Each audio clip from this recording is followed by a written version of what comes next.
कोई गैस है, इसका टेम्परेचर जो है, इसका टेम्परेचर जब कम किया जाए, जब गैस को ठंडा किया जाता है तो द्रव में बदल जाता है।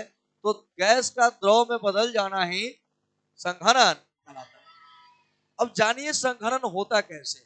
संघनन दो तरीका से हो सकता है। एक तो आप टेम्परेचर कम कर दो। अगर तापमान गैस का कम कर दोगे, जैसे मान लो गैस है और उसका टेम्परेचर कम कर दिया गया, माने ताप कम कर दिया गया, तो ताप कम करोगे तो वह द्रव के रूप में बदल जाएगा। या दूसरा उपाय है, इसका प्रेशर बढ़ा दो, इस पर दबाव क्या करो, बढ़ा दो। तो या तो ताप बढ़ा दो या ताप घटा दो, या ताप कम कर दो या फिर ताप बढ़ाकर, ताप बढ़ाकर। जब आप ताप कम करिएगा या ताप बढ़ा दीजिएगा तो गैस जो होता है वह द्रव के रूप में बदल जाता है। और यह क्रिया क्या कहलाती है?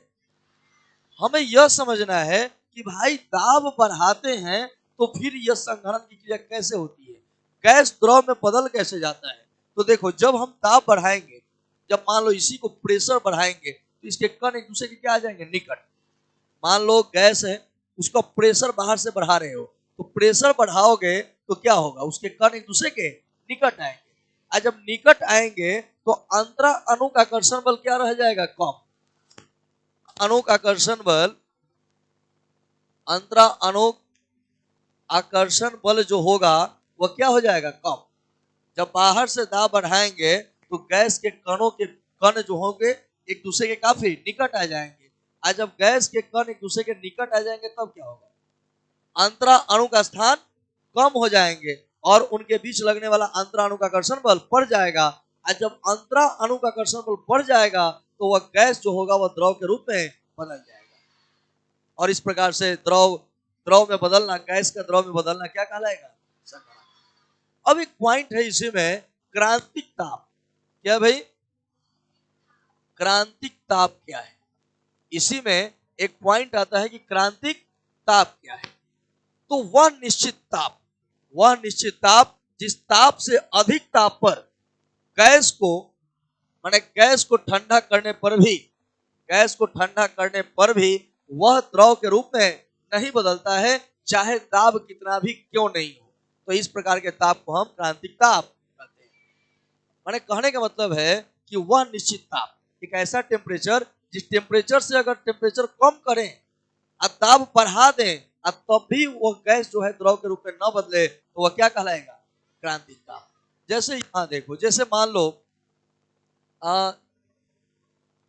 कोई गैस जो है वह 10 डिग्री सेल्सियस पर द्रव में बदल रहा है, मान लेते हैं -10 में बदल रहा है।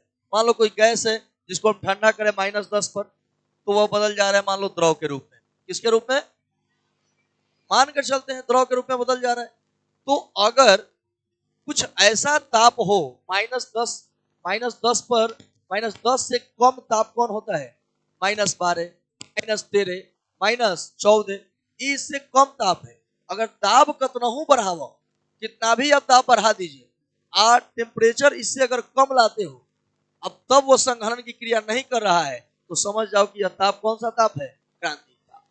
क्रांतिक ताप का मतलब आप जानते हैं कि गैस को ठंडा करने पर वह द्रव के रूप में बदलेगा, लेकिन एक ऐसा टेम्परेचर होता है जिस टेम्परेचर से जब कम कर दीजिएगा तो वह गैस द्रव के रूप में नहीं बदलेगा। चाहे आप दबाव कितना भी डाल दें, दाब कितना भी बढ़ा लें, वह बदलने वाला नहीं है, वह गैस से द्रव में नहीं बदलेगा। तब उस ताप का नाम क्या होता है, क्रांतिक ताप। यही बात हम लोग को लिखना है। आप हेडिंग